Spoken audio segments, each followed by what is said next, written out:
말씀 봅시다. 마태복음 10장.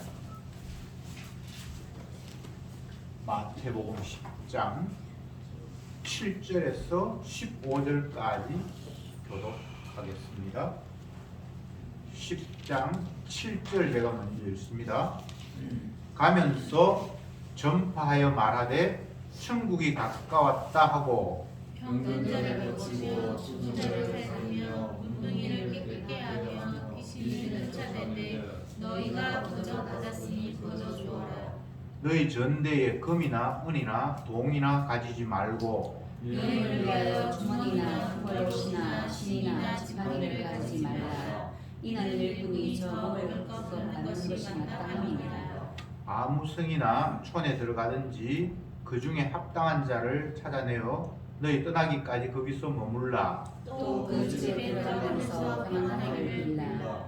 그 집이 이에 합당하면 너희 빈 평안이 거기 임할 것이요 만일 합당치 아니하면 그 평안이 너희에게 돌아올 것이니라. 누구든지 너희를 영접도 아니하고 너희 말을 듣지도 아니하거든 그 집이나 성에서 나가 너희 발의 먼지를 떨어버리라. 내가 진실로 너희에게 이르노니 심판날에 소돔과 고모라 땅이 그 성보다 견디기 쉬우리라. 아멘.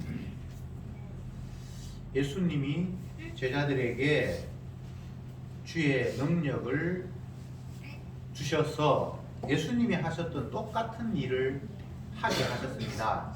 각 지역에 가서 하나님 나라에 대해서 전파하고 또 귀신을 쫓아내고 병도 고치고 그렇게 하라라고 주님께서 말씀을 하시면서 또 당부하는 내용이 너희가 길을 떠날 때에 여행을 위해서 뭐 금전을 돈을 준비한다든지 신발을 여벌을 더 가지다든지 옷을 준비한다든지 그런 걸 하지 마라. 일꾼들은 일 시킨 사람이다. 책임지는 법이다. 이렇게 말씀을 하셨습니다. 우리가 이 본문을 보면서 여러 가지를 생각할 수 있는데 자세히 보면 우리의 보편적인 상식으로는 잘 이해가 안 되는 내용들이 계속해서 연결이 됩니다. 7절 말씀에 보면 가면서 전파하여 말하되 천국이 가까웠다 하고 이렇게 돼 있죠. 천국이 가까웠다.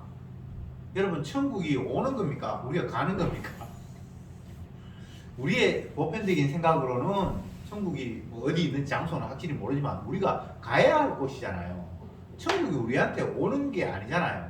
근데 주님은 천국이 가까웠다라고 이렇게 말씀을 하신단 말이죠. 내가 가는 천국이 아니라 오는 천국을 지금 여기서 이야기를 하고 있습니다.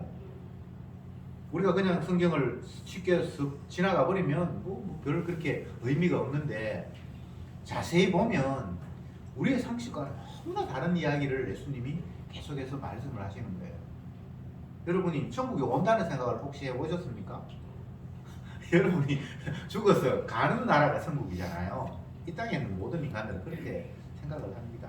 그런데 주님은 천국이 가까웠다, 왔다라고 지금 이야기를 하면서 그 이스라엘 백성들에게 사람들에게 다니면서 말하기를 천국이 가까웠다, 천국이 이제 왔다라고 말을 하라는 거예요. 그런데 유대인들의 입장에서 보면 이게 하나도 이상하지 않아요.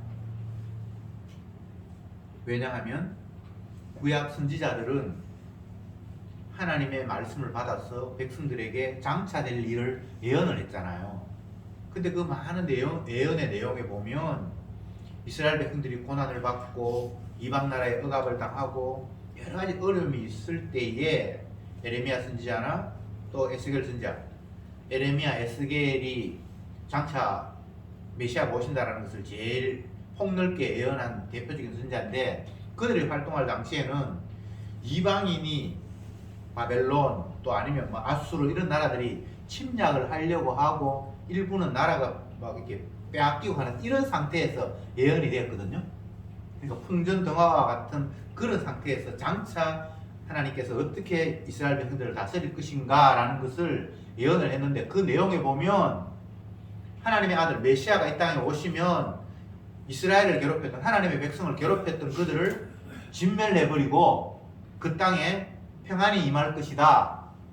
라고 이야기하면서 뭐 병든 자가 치료를 받고 뭐 문둥병이 깨끗하면 나음을 받고 가난한 자에게 복음을 전파되고 이렇게 예언을 했단 말이죠.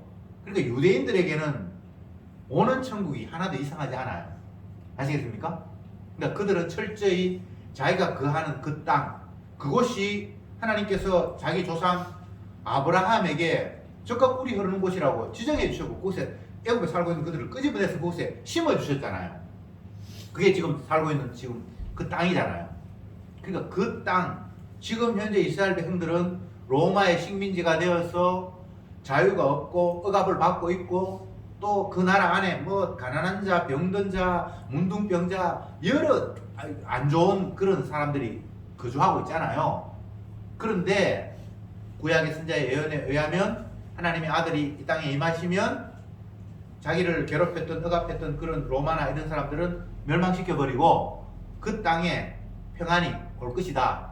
병든 자가 나을 것이고 문둥이가 쫓겨날 것이고 가난한 자에게 복음이 전파되고 또 뭐 독사의 굴에 어린아이가 손을 넣어도 독사가 물지 않고 자연과 환경과 짐승과 사람들이 다 어우러져 살아가는, 우리가 생각하면 마치 에덴 동산과 같은 그런 나라가 펼쳐질 것이다라고 구약의 선자들이 예언을 했단 말이죠. 그러니까 예수님이 나타나서 내가 메시아라고 이야기했고 병든 자가 막 낫는 모습들이 보이고, 그러니까 하나님 나라가 가까이 왔다라는 말이 이해가 돼요. 이게 틀린 말이 아니에요. 근데 우리의 개념에서는 어떻게 우리가 천국을 가지, 천국이 오냐 이렇게 생각을 하는데, 이 당시에는 하나도 그게 이상한 말이 아니었습니다. 우선 그렇게 이해를 해놓고, 지금 예수님께서 제자들에게 능력을 주셔서, 병 고치는 능력, 귀신을 쫓아내는 능력을 주셔서 사람들에게 각 지역을 흩어져서 내가 해야 할 일들을 이제 너희들이 해야 한다 라고 하면서 하나님 나라 가까이 왔다라고 이야기하고 병도 고치고 이렇게 이제 명령을 하셨습니다. 그러면 여러분들 같으면 어떤 생각이 들까요? 야, 이제 정말 하나님 나라 가까이 왔구나. 이제 곧 이 땅에 참 평안이 이루어질 거다라는 생각을 할 수밖에 없는 거예요. 근데 그게 함정이에요. 항상 인간들은 하나님의 말씀을, 주님이 어떤 분인지 그분을 알고 그분을 영화롭게 하고 찬양하기 위해서 말씀을 받는 것이 아니라, 그 말씀이 나한테 오면 나에게 어떤 유익이 있을까라는 자기중심적으로 하나님의 말씀을 이해하고 해석을 해요. 그러니까 이런 식으로 해석할 수밖에 없어요. 이게 함정이에요. 어릴 때 부모님이 바깥에 나갔다가 이제 저녁에 돌아오신다. 그러면 아이들이 부모님을 이제 맞이하면서, 아, 낮에는 떨어져서 못 봤는데 이제 밤이 되니까 얼굴을 보게 됐네 하면서 반기는 것보다는 그 부모님이 손에 뭐 먹을 걸 혹시 들고 오지 않았나 이렇게 기대하는 경우가 많아요. 특히 옛날에 먹을 것이 귀한 시대에는 부모님이 밤에 늦게 집에 돌아오면서 손에 만약에 먹을 것이 하나 들려졌다면 엄마 아빠가 반가운 것이 아니라 그 먹을 것이 반가운 것. 여러분 그런 경험해 보셨잖아요. 이스라엘 백성들이 하나님을 이해하는 게 꼭 그런 식이란 말이에요. 아시겠습니까? 주님이 뭔가를 말씀을 하시고 약속을 주셨으면, 아, 주님은 이런 분이군요 라고 생각을 해야 되는데, 그거 괜찮네, 그 약속이 떨어지면 나는 이제 걱정이 없겠네 라는 식으로 말씀을 이해하고 받아들이는 거예요. 이스라엘 백성들이 그러셨듯이 오늘날 저희들이 예외일까? 아니에요. 오늘날도 마찬가지예요. 교회 사람들이 모이잖아요. 일요일날 뭐 예배를 드리고 뭐 전도도 하고 헌금도 하고 기도도 하고 뭐 성경에 나타난 이야기 이런 것들을 주님이 하라는 걸 다 우리는 할 수밖에 없어요. 왜? 거기에 하나님의 복이 약속이 되어 있기 때문에. 그렇게 하면 복을 주겠다라고 말씀을 하셨기 때문에. 그러니까 주님이 왜 그걸 말씀을 하셨는지에 대해서 관심을 갖기보다는 그거 하면 나한테 이익이 있으니까 나 그냥 할래 이런 식으로 흘러가 버린단 말이죠. 그게 바로 하나님의 말씀을 오해할 수밖에 없고, 결국은 우리의 신앙이 믿는다라는 것이 우상을 섬기는 것과 똑같은 그런 식으로 흘러가 버리는 것이 됩니다. 하나님이 그걸 알고 이렇게 말씀하시는 거예요. 차라리 하나님 나라가 왔다라고 하면 그냥 신령한 영적인 것들을 너희들은 죄인이기 때문에 내가 너희들의 죄를 대신해서 저주받고 너희들이 담당해야 될 저주를 내가 담당해서 너희들은 깨끗하게 되고 하나님 앞에 의로운 자로 설 수 있어. 이게 천국이야. 이렇게 말씀해 주셨으면 이해하기 쉬울 텐데 그냥 병든 자를 낫게 하고 귀신을 쫓아내고 근데 이게 사실은 너희들이 죄인이라는 사실을 이야기하는 거고 죄로부터 해방이 돼야만 너희들이 참 평안 하나님 나라의 백성이 된다는 걸 이야기하고 있음에도 불구하고 그런 생각 생각하지 않고 우리 가운데 가난한 사람이 있으면 주님께서 보리떡 5개로 5,000명을 먹여서 배불리듯이 또 우리 가운데 질병이 있으면 이 의사가 못 고치는데 하나님께서 건강하게 해주시면 좋은 것인지 좋다라는 이런 그냥 자기 육신적인 생각만을 계속해서 할 수밖에 없어요. 하나님 나라, 죄 문제 진짜 죄가 사함받아서 주님 앞에 의로운 백성으로 천국이 이루어지는 그런 거에 대해서 관심이 없어요. 그냥 내가 있는 이곳에서 불편한 요소 다 제거해버리고 행복한 요소만 가득 담기면 내가 어디 가고 말고 갖고 할 것 없고 하나님이 뭐 여기 주인이 되든 뭐 말든 그거 상관없이 난 행복할 것 같아. 그렇잖아요. 아이들에게 질문을 합니다. 얘야, 너는 앞으로 나이가 들어서 직장을 갖거나 뭐 할 일을 하고 싶으면 어떤 일을 하면 좋겠니? 직업을 묻는 거예요. 직업을. 근데 요즘 애들은 어떻게 대답할 것 같아요? 건물주가 되기를 원한대요. 건물주가. 요즘부터 유튜버가 되기 유명한 유튜버 그런 걸 되기를 원한대요. 여러분들 상상이 안 되잖아요. 왜냐하면 애들은 그거 하면 돈 많이 벌고 편하다라는 생각을 하는 거예요. 그게 우리의 마음이에요. 하나님 나라, 천국, 주님의 말씀 아무리 이야기해도 우리는 그걸 가지고 주님이 어떤 분인지 내가 어떤 완악한 죄인인지 그런 걸 찾는 것이 아니라 내 유익을 그냥 찾고 생각하는 거예요. 그래서 주님께서 뭔가를 이게 하셨을 때 본인이 직접 하셨던 제자를 통해서 하셨던 뭐 귀신을 쫓아내고 병든 자에게 치료가 되고 심지어는 죽은 자를 살리고 이렇게 했을 때 야 이제 죽은 자마저 살리는 저분의 능력이라면 이제 앞으로는 죽음 없고 행복만 있을 것이다라는 자기 만족에 들떠 있는 거예요. 그러니까 이게 마귀가 심어준 천국인 거예요. 왜 예수님이 이렇게 말씀하셨을까를 자꾸 우리는 의심을 하는데 이렇게 돼야만 내가 주님 앞에 관심이 없고 내한테밖에 관심이 없는 그런 지극히 이기적인 마귀에 사로잡힌 죄인이구나라는 것이 밝혀지기 때문입니다. 우리 성경 말씀을 들으면서 항상 말씀 앞에서 내 완악함이 폭로돼야 돼요. 그래야만 죄 용서하시는 주님이 절절하게 우리에게 필요한 거예요. 그냥 내 부족한 거 그분이 복 주셔서 채워주셨다. 이제 부족함이 없다. 그럼 주님 별 필요 없잖아요. 부족할 때 채워주는 것만 필요하지 더 이상 필요가 없거든요. 근데 그런 식이 아니에요. 주님은 영원히 우리에게 죄 씻는 분으로 죄를 담당하시는 분으로 또 우리 입장에서는 날마다 나는 죄가 양산되는 더러운 자로 그렇게 밝혀져야 돼요. 그래야만 죄 용서하시는 분이 항상 현재 지금도 필요하고 앞으로도 필요하고 계속 우리에게 필요한 분이잖아요. 그런 식으로 주님과 우리는 만나게 돼 있어요. 주님은 죄인을 부르러 오신 분이에요. 의인을 잘하는 사람 칭찬하기 위해서 산타크로스 할아버지처럼 선물 주기 위해서 오신 분이 아니에요. 그건 마귀예요. 태생 자체가 우리는 죄밖에 안 나오게 돼 있고 주님이 그렇게 만들어 놓으셨기 때문에 주님은 우리를 죄 용서하시는 분으로 그래서 그분이 다가오면 내가 얼마나 더러운 죄인인가가 노출되고 그래서 그분의 용서가 아니면 안 된다라는 것을 유일하게 소망으로 받아들이도록 하는 이런 관계성 속에 주님과 우리가 만나도록 되어 있어요. 이게 하나님의 약속이에요. 여기서 벗어나면 다 그건 마귀의 장난입니다.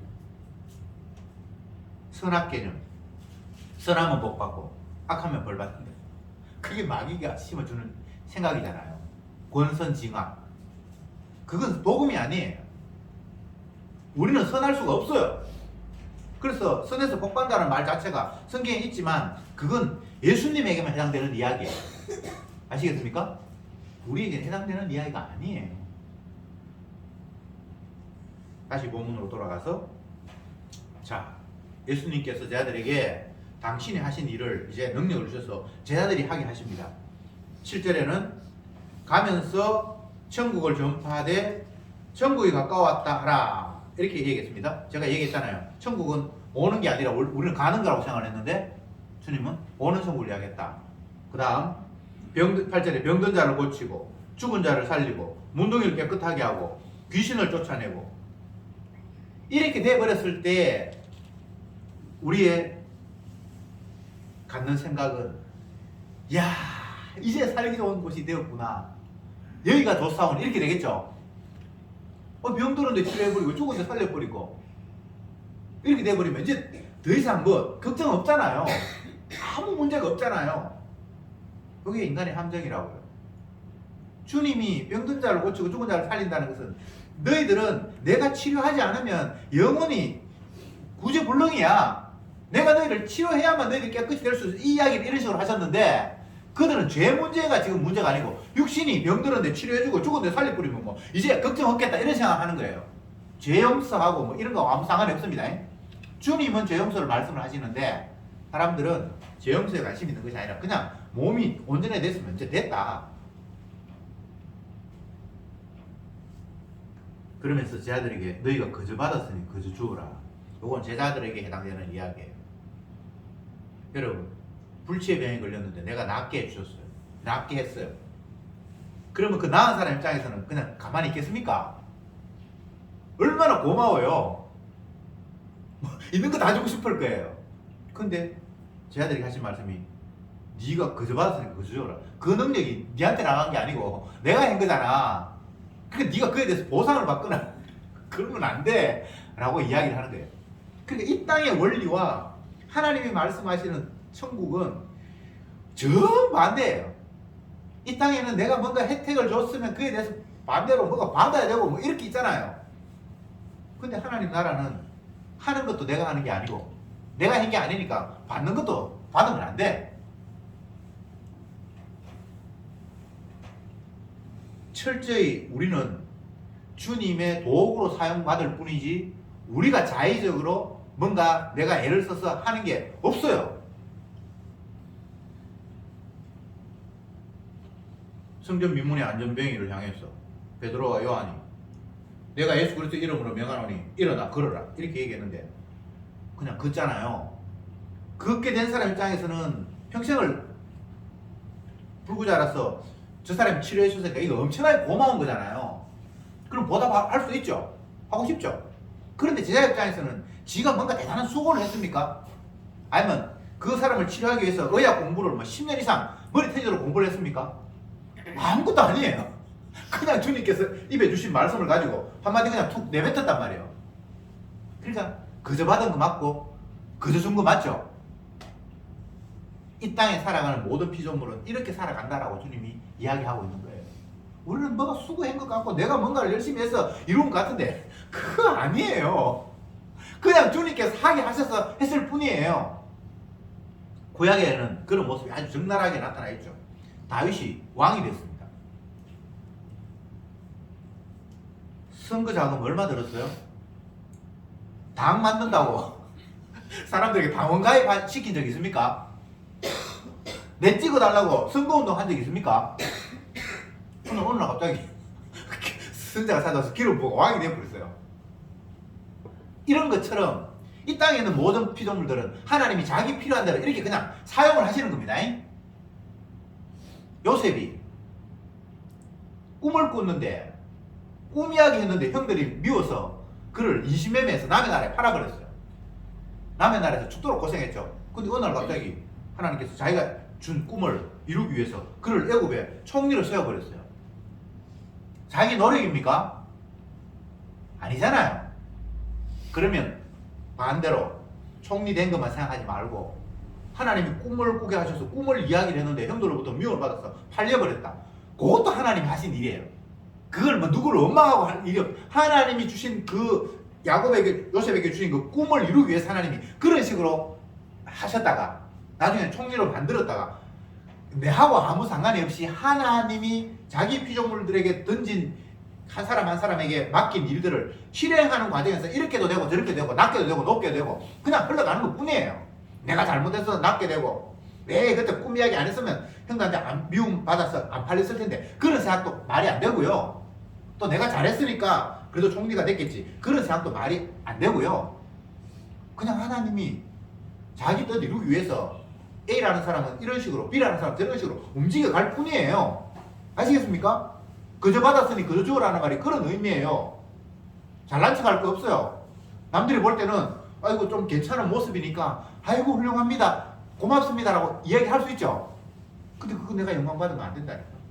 내가 한 게 아닌데 내가 아무것도 아닌데 그냥 주님께 살라고 그래서 했는데 마치 내가 그 사람을 뭔가 한 것처럼 그 따오우 짓 하지 말라고 주님께서 이야기하고 있는 거예요. 저와 여러분들이 제자로 부름받은 사람입니다. 그래서 주님이 이 세상에 풀어놓은 사람들이에요. 나도 모르는 사이에 주님이 일하심이 나를 통해서 지금 역사가 일어나고 있어요. 그런데 그 상황은 거저 받은 것이고 거저 주는 상황이다. 너는 아무것도 아니야. 내가 다 하고 있어. 라는 것을 깨달아라. 9절에 너희 전대 금이나 은이나 동이나 가지지 말고 사실 여행을 떠나고 뭐 전도를 하든 뭘 하든 특히 이스라엘 백성들 지역은 그 사막 지역에서 어디를 가고 하면 철저히 준비를 해야 돼요. 사막 지역에서 길을 떠난다. 그러면 기본적으로 물이 있어야 돼. 어디 뭐 수도에 틀어서 물 마시거나 마트에 가서 생수 사 먹을 수 있는 그런 환경이 아니에요. 당연히 준비해야 되겠죠. 그래서 사막 지역을 가면 그 당시에 신발이 허접스러워서 우리도 옛날에 조선시대 때 뭐 지방에 있는 사람이 한양 가기 위해서는 여기 망태에 집신 몇 컬에 넣고 뭐 엽전 준비하고 당연히 그런 거 준비해야 되잖아요. 근데 주님이 가라고 말씀을 하셔놓고는 뭐 돈 같은 그런 거 주머니에 늘 그런 거 생각하지 말고 10절에 여행을 위하여 주머니나 두 벌 옷이나 신이나 지팡이를 가지지 말고 아니 가야 되면 당연히 준비해야 되잖아요. 근데 하지 말래. 그러면서 그 마지막 10절 뒷부분에 말라 이런 거 하지 말라. 이는 일꾼이 저 먹을 것을 받는 것이 마땅함이니라. 너희들은 일꾼이고 일 시킨 사람이 너희들한테 먹을 거 다 챙겨준다. 네가 챙기지 마라. 야, 이게 엄청난 이야기예요. 철저히 예수님을 믿으라는 거예요. 뭘 걱정하고 뭐 앞으로 일하면 뭐 될 건데라고 준비하고 일 시킨 사람이 밥도 먹이고 장비도 제공할 거고 할 거니까 네가 그런 거 뭐 장비 준비하고 뭐 그런 거 신경 쓰지 말라는 거예요. 너는 그냥 시킨 일만 하라는 거예요. 맞잖아요. 일 시키는 사람이 때되면 밥도 먹이고 환경이 안 좋은 환경도 만들고 뭐 재료가 떨어지면 재료도 제공하고 하잖아요. 일 시킨 사람이 이 말 하나도 이상하지 않죠. 근데 주님과 우리의 관계성 속에서는 그런 식으로 내가 주님을 믿지 못하는 거예요. 내가 뭔가 다 준비해서 해야 할 것처럼 그렇게 생각이 되잖아요. 쉽게 이야기하면 믿음 없다는 겁니다. 주님이 우리를 시켜서 나는 그냥 그저 받아서 그저 주는 이런 관계를 안 믿는 거예요. 정말 답답할 노릇이죠. 이스라엘 백성들이 애굽에 종살이 할 때에 하나님께서 모세를 보내서 너희들 이제는 애굽을 탈출하고 하나님이 지정한 땅으로 가야 된다. 지금 있는 가나안 땅으로 가야 된다라고 그렇게 말씀을 하셨습니다. 회사 정도가 이사를 가도 택배차가 여러 대 와야 되고 엄청난 일일 거예요. 근데 한 나라 민족이 이사를 간다고 한번 생각해 보십시오. 그 당시에는 운반수단도 없고 열악한 환경이잖아요. 그리고 그들이 가야 할 길은 사막길을 통과하는 아무것도 뭐 먹을 것도 없고 물도 없는 모래 사막을 통과해서 가야 하는 목적지잖아요. 그러면 여러분들 생각해 보세요. 야, 이 민족 전체가 어떤 사람은 다리를 저는 사람도 있을 것이고 어떤 사람은 까나내기를 있을 것이고 뭐 어떤 사람은 뭐 여러 상황이 있을 건데 그들 전체가 한 민족 전체가 다른 지역으로 다 옮겨서 가야 된다. 뭐 보통 일입니까? 근데 그들이 뭐 특별히 준비한 것도 없어요.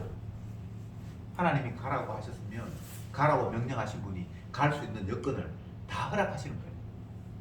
중간에 물 없다고 막 땡깡 부니까 하나님께서 바위에서 물을 내기도 하고 양식 없다고 하니까 하늘에서 만나를 내리기도 하고 적이 나타나니까 하나님께서 적을 뭐 눈을 어둡게 해서 그들을 물리치기도 하고 뭐 별별 일이 다 있었는데 이스라엘 백성들이 뭔가를 한 게 아무것도 없어요.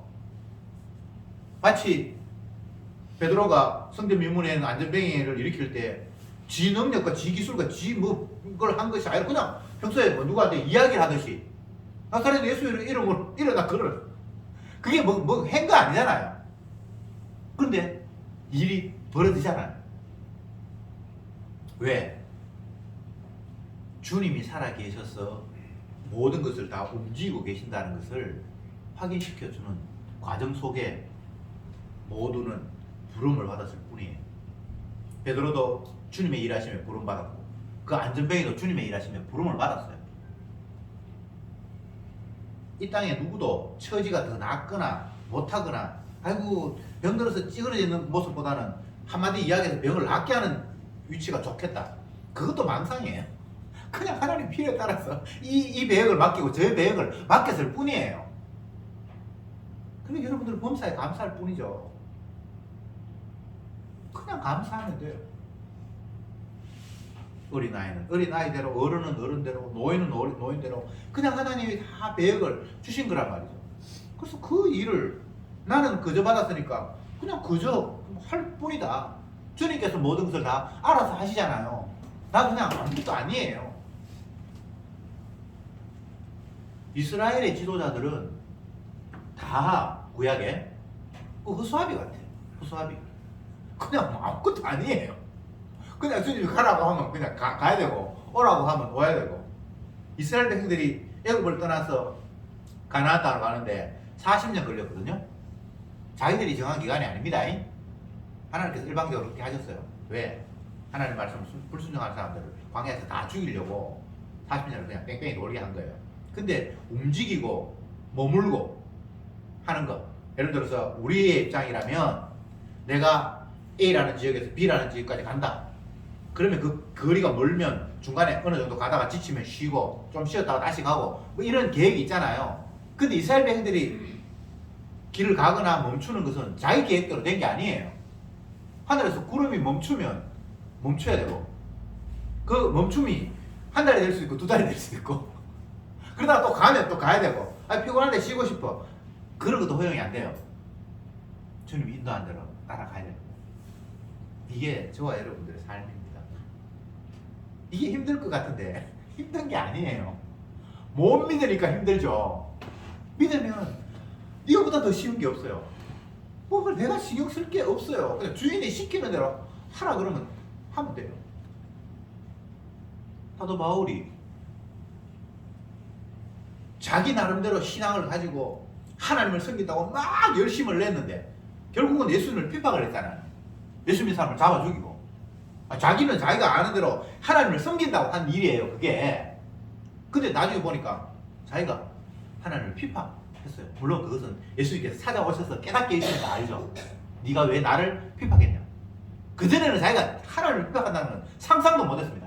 하나님을 위해서 나는 이 몸을 바치리라고 하면서 내가 아는 경험과 지식과 열정을 다해서 주님 앞에 헌신을 했는데 정작 그 일이 주님을 핍박하는 일이었단 말이죠.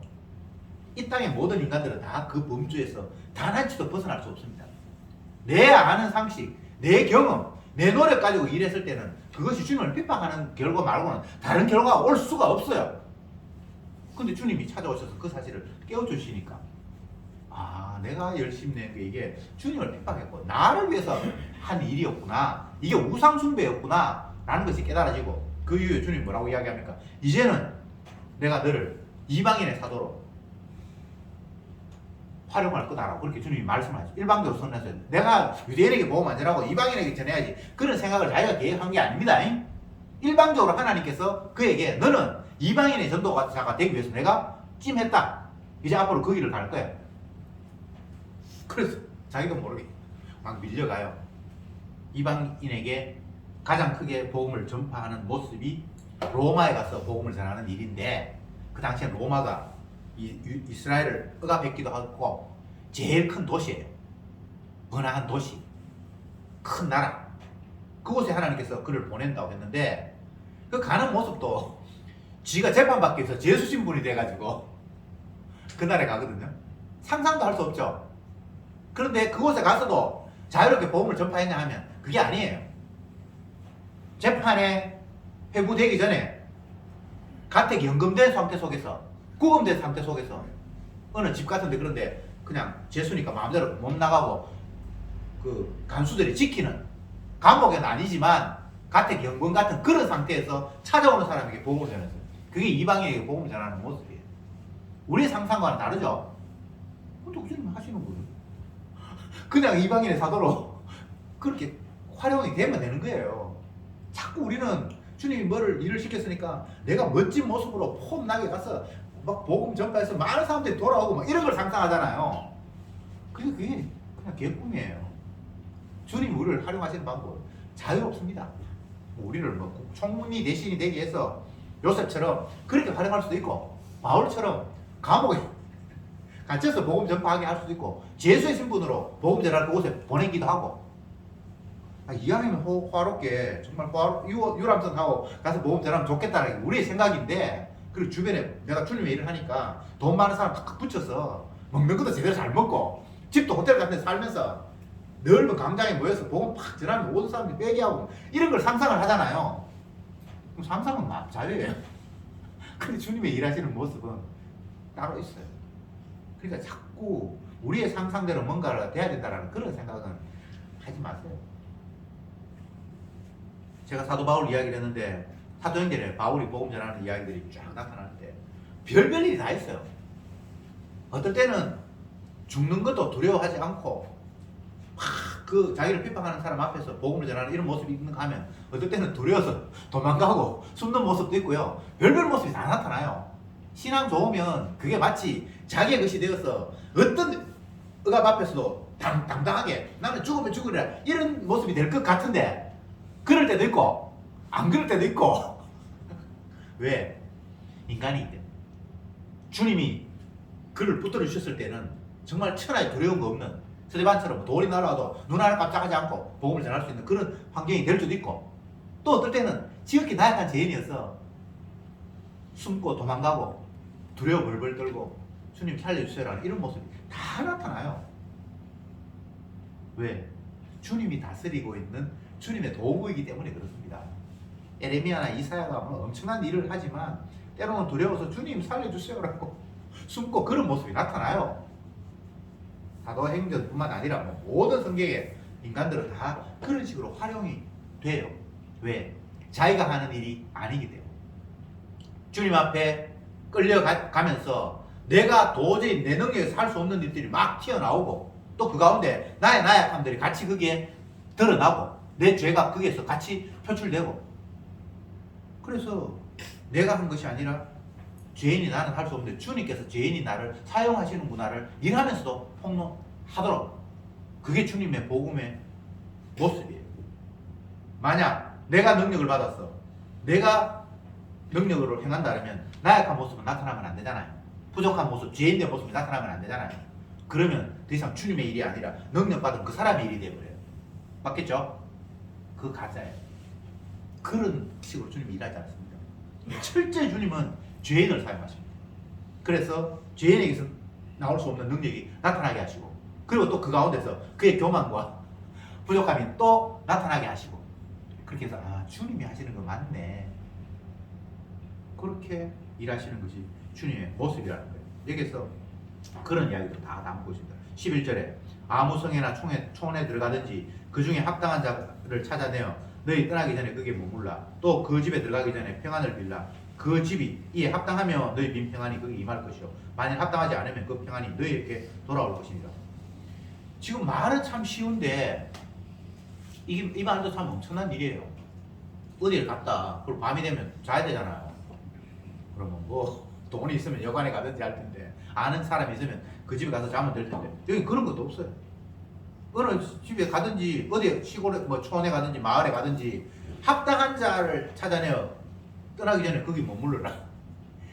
차라리 어디 가면 누구를 만날 텐데 그 사람 집에 머물러 이렇게 이야기하면 참 좋을 텐데 그런 거 없어요. 그냥 가면 영접한사가 있으면 그 집에 가서 자고 머물고 들어갈 때 그 집에 평안을 빌고 평안을 빌었다고 해서 그 집에 무조건 평안이 임하는 거 아니고 받을만 하면 평안이 임하고 그 받을만 하지 않으면 네 평안 헛바야 될 말입니다. 그러니까 이게 뭐가 이게 하나도 확실한 게 없어요. 너무나 불투명한 거예요. 14절에 누구든지 너희를 영접도 아니하고 너희 말도 듣지 아니하거든 그 집이나 성에서 나가 너희 발에 먼지를 떨어버리라. 내가 진실로 너희에게 이르노니 심판날에 소돔과 고모라 땅이 그 성보다 견디기 쉬우리라. 그 복음을 전하고 하나님께서 보내셨으면 받아들이도록 하고 영접하도록 하면 좋은데 또 어떨 때는 안 받을 수 있다는 이야기를 하고 있잖아요. 그러면 뭐 미련 갖지 말고 손 털고 그냥 떠나라. 너희를 영접하지 않는다는 내 복음을 영접하지 않는 자는 옛날 소돔과 고모라에 불심판 내렸듯이 유황불 떨어지듯이 그보다 더 큰 심판이 그에게 떨어진다. 하라고 했으면 되도록 해야 되는데 어떨 때는 영접한 사람이 있을 것이고 어떨 때는 영접 안 하는 사람이 있을 것이고 그냥 그렇다는 거예요. 왜? 주님이 택한 백성이라야 영접하지 무조건 뭐 능력을 행했다고 해서 다 영접하는 것도 아니거든요. 능력도 지 능력도 아니고. 그래서 성도는 어차피 내 것이 없고 주님께서 주셔서 주님 주신 거 그냥 내가 했을 뿐이니까 그저 받아서 그냥 그저 줬을 뿐이니까 그 결과에 대해서 네가 뭐 몇 명을 전도했네 아니면 이번에 갔는데 헛수고네 그런 데 신경 쓸 것도 없어요. 우리는 자꾸 그런 데 신경을 쓰잖아요. 목사가 제일 신경 쓰는 건 교인 내 교회가 뭐 어떻게 얼마나 모일까 날마다 이런 걸 신경을 쓰거든요. 그게 마음복음이에요. 지 것도 아닌데 왜 지가 신경을 써? 주님이 모으게 하시면 모이고 흩어지게 하시면 흩어지고 이거 오늘 본문에 영접하면 영접하는 거고 배척하면 그냥 심판받는 거고 능력을 받았다고 해서 다 그게 좋은 결과로 나타나는 것도 아니에요. 그러니까 우리가 얼마나 가뿐합니까? 이 세상은 실적주의, 실적주의. 사람을 뽑았다. 그럼 실적을 내야 된다니까. 실적을 안 낸다. 그러면 쫓겨나죠. 그렇잖아요. 심지어 부모가 자녀를 양육함에 있어서 실적을 부모가 기대하거든. 야, 내가 그동안 니한테 등록금 돈 내고 옷에 입히고 한 게 얼만데 이제 네가 돈 벌어가지고 늙은 나를 보살펴야지.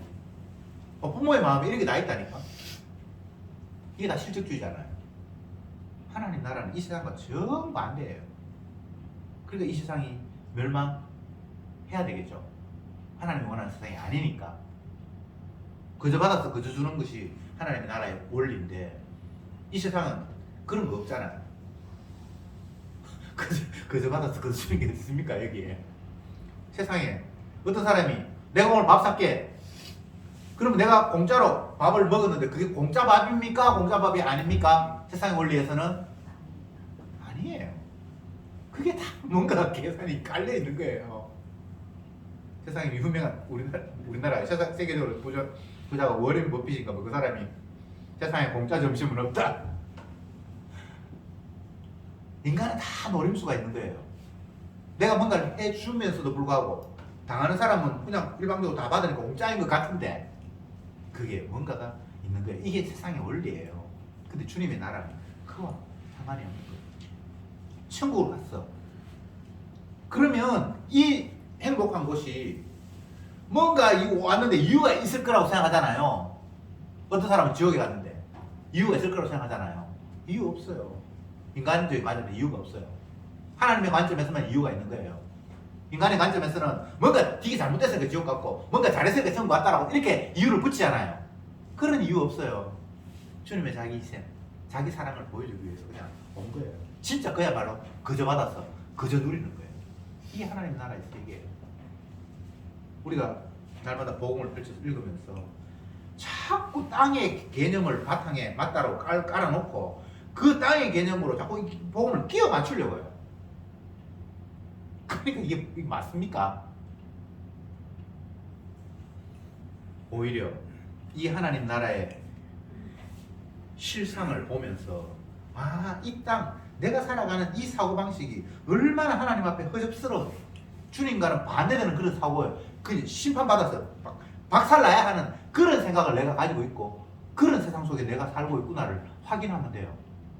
내 틀에 하나님 말씀을 이해하면서 끼워 맞추려고 하지 말고 하나님 말씀을 보면서 이게 참 이게 실상이고 이 진리인데 내가 생각하는 사고방식과 내가 살아가는 이 세상은 이 진리하고 너무나 거리가 멀어서 하나님이 화낼 수밖에 없구나를 날마다 확인하는 게 복음 듣는 성도의 자세예요.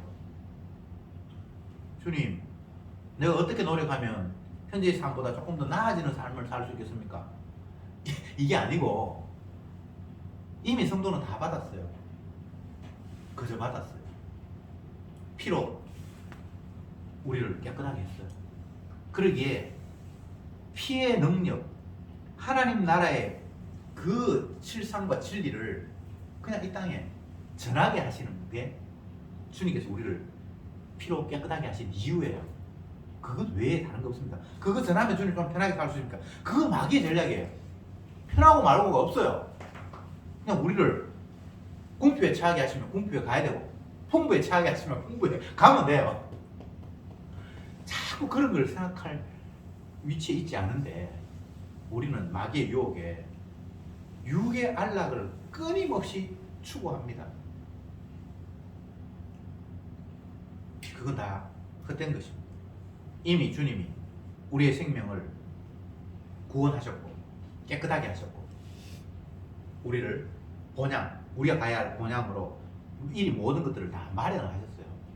잠시 이 땅에 살아있으면서 주님께서 말씀하시는 하늘나라를 전파하라, 땅끝까지 이르러 내 증인이 되라라고 하신 그 일에 우리가 잠깐 쓰임을 받는 그 기간이 이 땅의 기간입니다.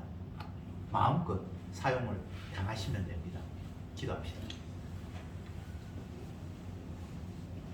주님, 이미 모든 것들이 결정된 상황 속에서 우리는 주님이 보내시는 대로 가기도 하고 또 멈추게도 하셨어. 어디를 가나 무엇을 하나 예수 그리스도의 십자가 증인으로 활용당한다라는 사실을 잊지 말게 하옵소서. 마귀는 끝없이 잠시 있다 사라져버릴 육에 관심을 갖게 합니다. 좀 더 편안한 육, 좀 더 안락한 육, 좀 더 행복한 육을 계속해서 꿈꾸게 만듭니다. 흙이니 흙으로 돌아가야 할 이 육이 오로지 복음 전하는 일에 도구로만 쓰인다라는 사실을 잊지 말게 하시고 풍부에 처하든 빈곤에 처하든 그것이 중요한 것이 아니라 주님께서 나를 활용하고 계시고 나는 주님의 증인으로 활용된다는 사실 앞에 감사, 기뻐하며 찬송하며 즐겁게 노래 부르며 주님 보내시는 곳에 다니는 저들이 되게 하옵소서. 그리고 거저 받았고 그러기에 거저 줄 수밖에 없다는 이 사실을 잊지 말게 하옵소서. 예수님의 이름으로 기도드리옵나이다. 아멘.